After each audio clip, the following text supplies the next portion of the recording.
Bam! We are recording. Rock and roll.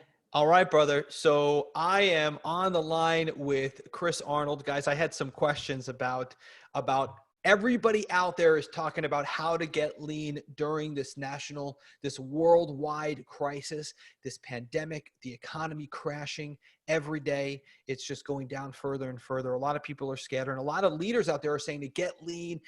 What the heck does that mean? So I went right to the source, the man, the myth, the legend, Chris Arnold, who knows exactly how to do this and how to do it the right way. So I wanted to pick your brain, and I know you have some phenomenal ideas about how to just do this immediately for some immediate impact, and then just for as we move forward here. So I want to touch base with you, man, and pick your brain. What are some of your ideas? How do I get lean? And I don't mean physically, because I like my Pillsbury Doughboy look.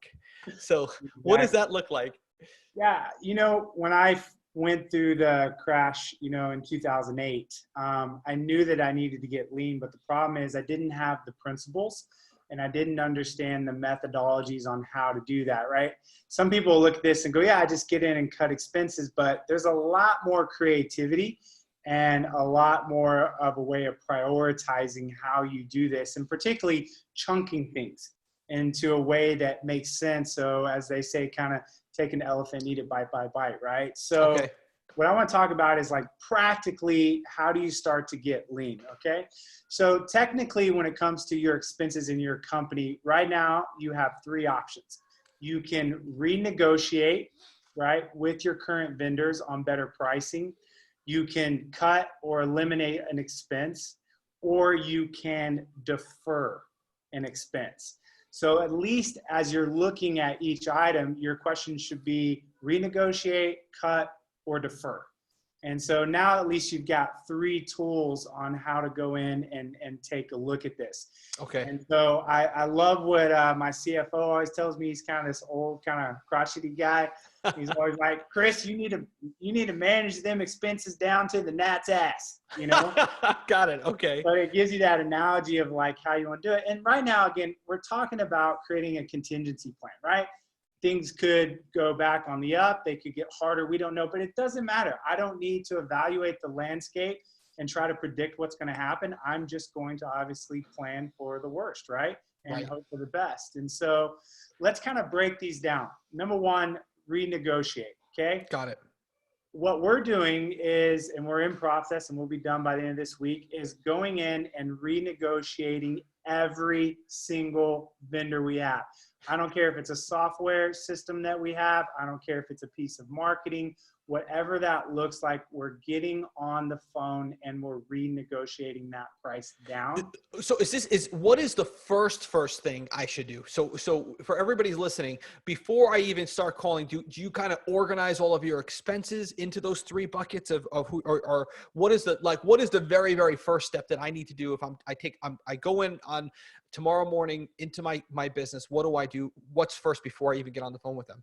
Yeah, it's renegotiating, and I'm about to break down exactly the three buckets you have. Okay. When you walk into your business, right, the easiest way to break it up is into operations, into marketing, and into salaries. So it was operations and marketing. Salaries, right? It. So again, all of your expenses are going to neatly fit into one of those three categories, right? So when we're talking about getting in and renegotiating your operations, that's everything to do with any type of reoccurring monthly cost you have. That's software programs. That's anything that you use. It could be, if you have an office, your lease, right? Could be whatever it is, whatever type of reoccurring amount you have coming out, you want to get in and you want to renegotiate that. And here's why that's so powerful right now. Let's just say your business by itself, outside of what was happening right now, was going through a downturn. When you call a vendor, you're going to have to spend time trying to help them understand what you're going through. What makes this so interesting is everybody in the world is on the same page. So when you call in and you start renegotiating, you don't need to tell the story. They know, they're expecting the call. And so that's why I believe the renegotiating strategy is probably one of the best to utilize right now, because everybody gets it. We're all expecting those calls. And so that's definitely where you want to begin, by obviously getting in and starting to renegotiate everything down first. Okay. Now I want to ask, because some people are really good negotiators and other people are like introverts and they don't like uncomfortable or awkward conversations. Do you have any practical advice of logistically, technically, how do you do it? What do you make them an offer? Do you ask for a percentage? Do you threaten to cancel the service, or any ideas on that? Yeah, I think people have different styles. My style is always just to come in very even kill, right? So, I don't want to come in chaotic, like I'm freaking out. I don't want to come in and just kind of be an a-hole about it. I just want to come in and just talk about the facts, say, hey, Tom, you and I, and you've been a great vendor of ours for the last 3 or 4 years.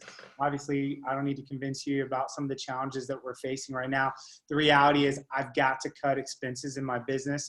I don't want to walk away from this software. I think it's valuable for my company. And so, man, I just need to talk about what we can do to be able to reduce this down to where I need it to be. Now, I might have a number in mind. This is all circumstantial. I might go for a big swipe, or I might just see what I can get. Just depends on the vendor and what I'm looking at, right? I mean, if it's something is $30 a month or something is $750, it's just Right. right. Okay. Okay. Absolutely. Yeah. Great question. Got it. Awesome. Okay. So renegotiate. Got it. Yeah. What do we got next? Now we're going to move over into cutting, right? As I told you, the 3 buckets are operational, sales, and marketing. Okay. So you start with the operations. Let's talk on the marketing real quickly.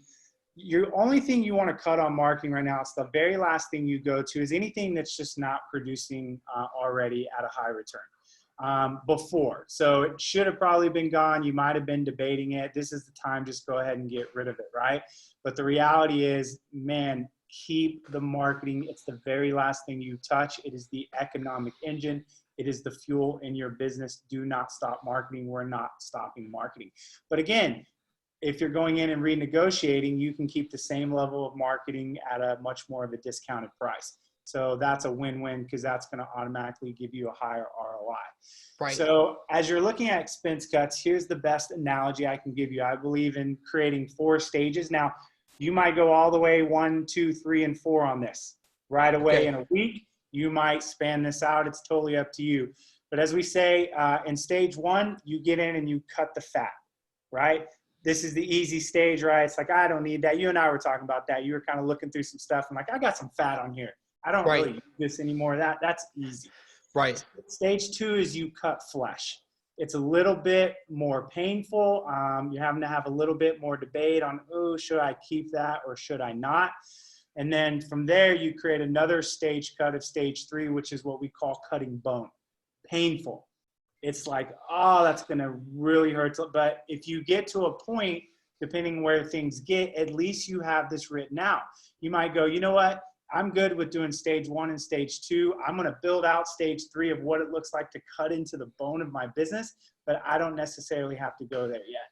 And Can you give me an example of that? Like, what is bone? What is something like for you or for me that, because my business is pretty well, what is like is it something where we're saying, hey, I've got to replace this service with manual labor and do it myself? Or what is that actually? It'd be something like that. Something you really rely on, something that might be, hey, we can shut this down and do it a different way, but man, it's going to be a really big pain to be able to shut this down, right? There's kind of all reasons behind why you personally perceive that as painful, but it's got to go.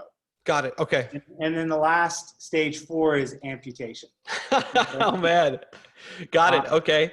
But it gives you a sense of how far down you go. And when you're creating a contingency plan, you're not doing stage 1 and then thinking about stage 2. You're building all this out at one time.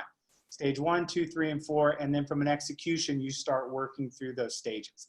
Got it. Man, I'm telling you, you're going to feel great once you see the whole framework and go, man, as bad as it might get, I already know what I'm going to do because I've built these stages out. Right. Got it. Got it. Okay. So you're saying some people can do this all at once, but you're saying you can also just, you can do it phase it in. Okay. Got it. Depends on your predictions. Depends on, how much cash you have already in the bank, all that type of stuff. People will go through this process more quickly. Some will maybe phase it out a little bit. Just depends on your own personal preferences and where you're financially.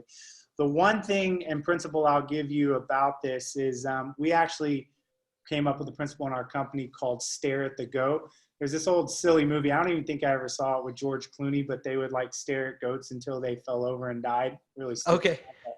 Oh yeah, I think I've seen that movie. I don't Okay. think I ever watched it, but let me tell you this. You'll go in and I'll hear people say, well, I've cut it down as far as I can. No way. The secret is observation. It's getting a set of eyes on your expenses day after day. So you set an appointment every day at 1 o'clock. We're going to come in for an hour and we're going to look at it. And I promise you, it's going to be like, there's nothing left to cut. There's nothing left to cut. And you're going to come back the next day because the creativity never ends. That is a bottomless well. And so it's like, oh, well, we could combine that with that. Or, oh, I've got a buddy that's utilizing the same system. What if we kind of teamed up and used that system together and just dropped one of the accounts, right? It's the creativity around it is endless. And so you don't look at this thing one time to create those 4 stages. You might go over this for several weeks and block off an hour a day to do that, but you will be blown away. And our deal is stare at the goat until it dies. Because at some point, if you stare at that goat long enough, it's going to fall over and die.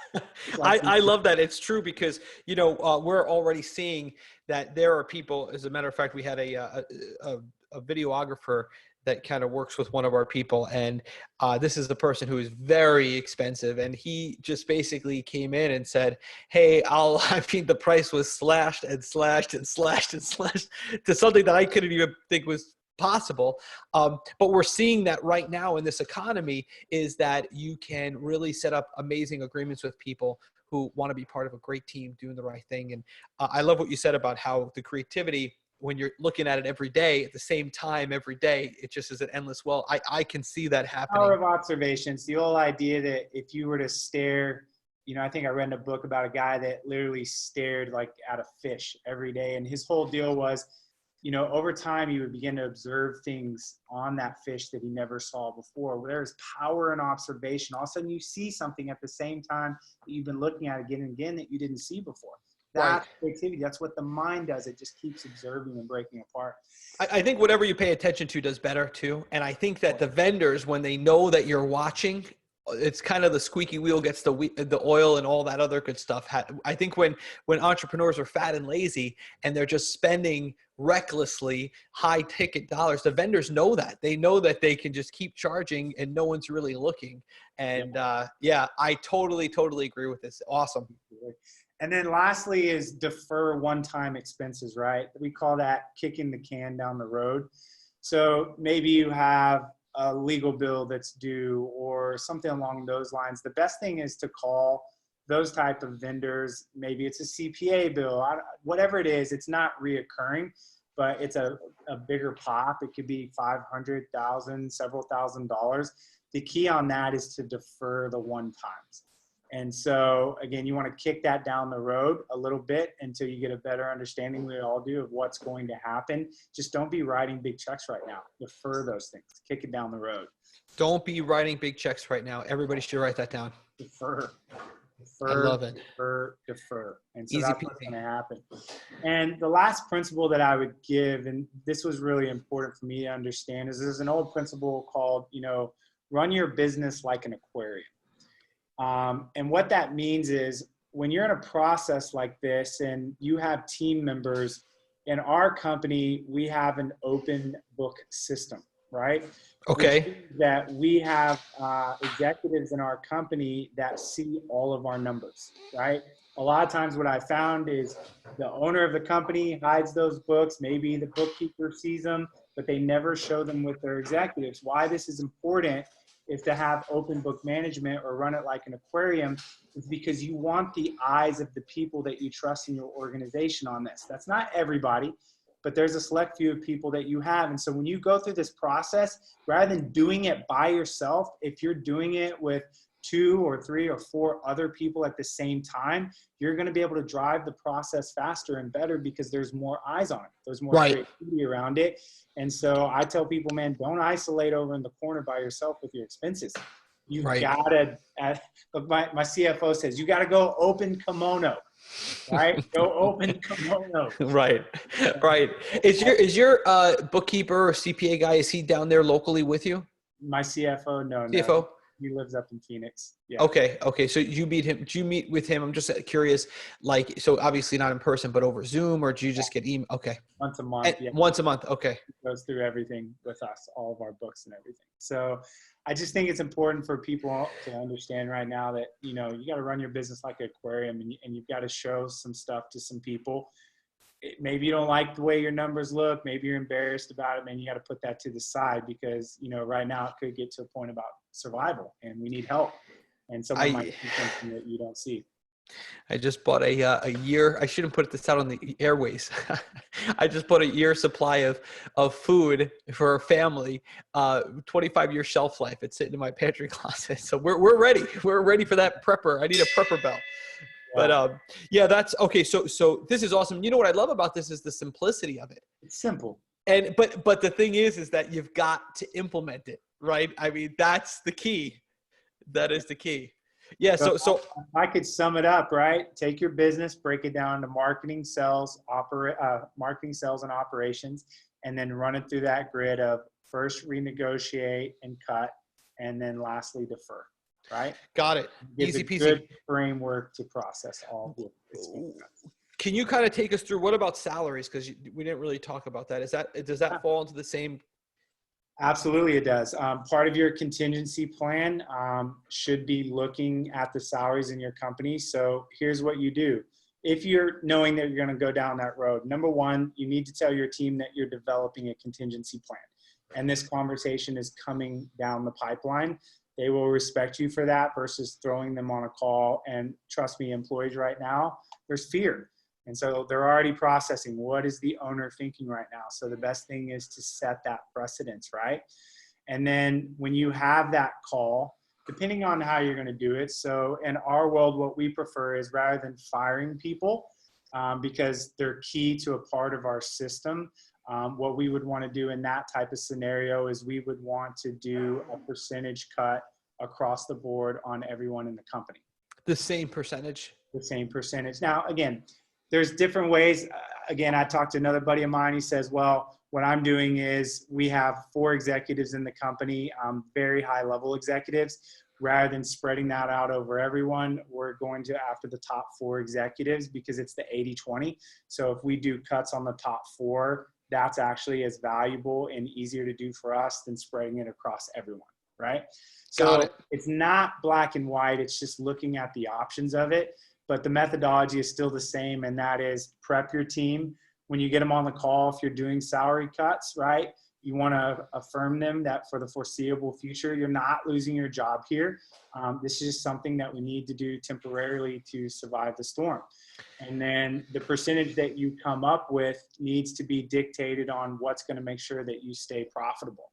So your expenses are X, you need to drop them to X. So let's just say that that's $10,000, right? So you're going through this whole process and you get down and like, I renegotiate everything, I cut everything, and like all that's left is salaries, and I still got $2,000 to go. Well, then that's how you know the percentage cut that you should take. And I do believe, Tom, you and I were talking about this: cut once and cut quickly and cut deep. Right. But it shouldn't be a death by 1,000 cuts. I totally agree with that. And it's interesting because you have the, you called it a run your business like an aquarium, and you know, and you should do this anyway, I would imagine. But whatever I ask of the employees, I'm going to do. I mean, they're going to see it anyway. But whatever I ask of the employees, they are, you know, it's going to be the same exact thing.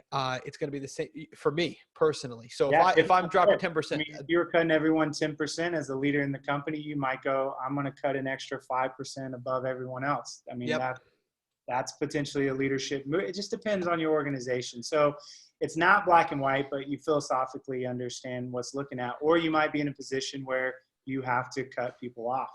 And what I would say is, if you are going the route of firing somebody, what you want to do is you want to focus. You might have 1 or 2 C players right now that honestly, you kind of know they haven't really been pulling your weight. They are the squeaky will. Rather than cutting everyone's salary at a percentage, you might solve the problem by getting rid of 1 to 2 people that you should have got rid of before. You were just delaying a crucial conversation you didn't want to have. So there's a lot of ways to chop this up. But It's definitely. funny how those things change when there's no more, when there's less income coming in, all of a sudden you become so decisive.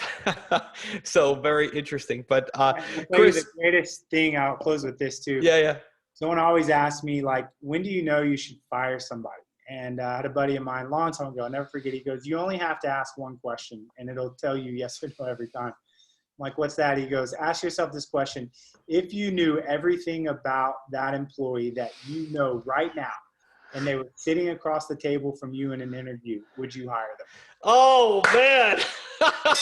And it becomes super black and white at that point. Either it's a, as we say, either it's a hell yes or it's a no. That I love. Yes. Bam, brother. So if That's you a good have one. some no's on that right now, you might just go ahead and cut off a couple people if you're in that type of position rather than doing salary cuts. Yeah, And yeah. as always, consult with attorneys, all that type of stuff. We're just talking philosophical. I love this. Super easy, super. It's practical. It's easy to implement. It's gonna. It sounds easy. It's more difficult to implement, I'd imagine. But I think it's the key here is the consistency and doing it every day and setting a time for it. I mean, that I think is my biggest takeaway. So I am personally implementing this today. I know, we spent 67 days getting to 100,000 as you and I are recording this now, 100,000 cases. 11 days later, it was 200,000. 4 days later, it's 300,000. I can't imagine what's coming. So we're praying for those people, making sure everyone's okay. But I know that it's certainly affecting the economy, and now is the time to do it before you have to. So Yeah. I appreciate it, brother. All right. Thanks, man. Thank you for having me. All right. This is getting implemented. I'll keep you posted. We'll do a follow-up. All right. Talk.